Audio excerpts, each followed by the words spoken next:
Welcome back to the Daily Poem here on the Close Reads Podcast Network. I'm David Kern. Today is Friday, May 10th, and that means that this weekend, in 2 days, is Mother's Day. So today, and then over the next couple of days going into next week, I'm going to be bringing you some poems that are related to motherhood in some way. Some of them will be on the more sentimental end. Some of them may be on the opposite end of that.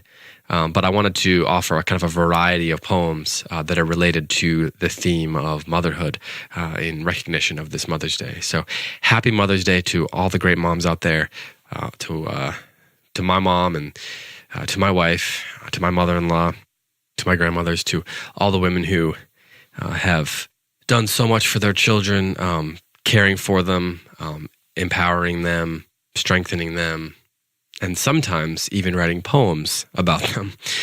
The poem that I'm going to read today is by Langston Hughes. Langston Hughes lived from 1901 to 1967. He was an American poet. He also was a social activist and a novelist and a playwright. He originally was from Joplin, Missouri, but he moved to New York City as a young man.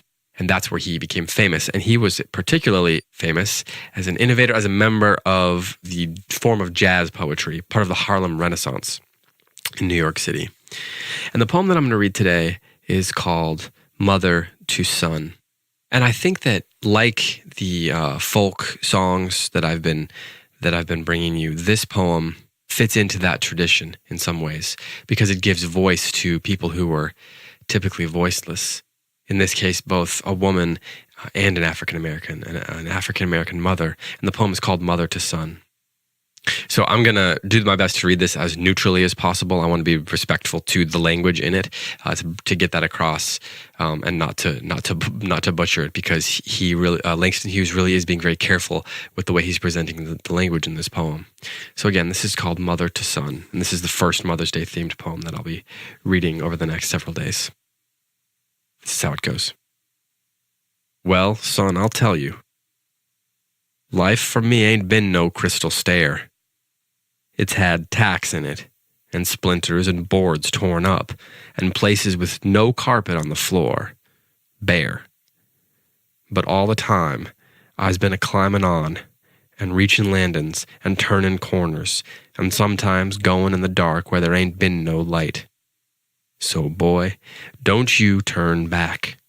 Don't you set down on the steps, 'cause you find it's kinder hard. Don't you fall now.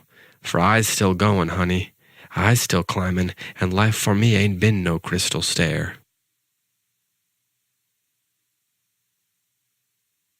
So this poem may fall on the less sentimental end in terms of what I was mentioning earlier.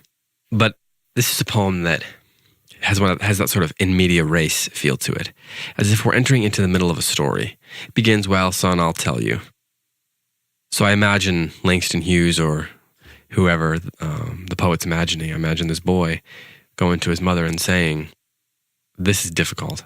I can't do this anymore. I can't push forward. I can't move on. I can't keep climbing. And this, of course, the pathos of this is increased because of the situation of African Americans and other minorities and other people who are oppressed and thought lesser of traditionally.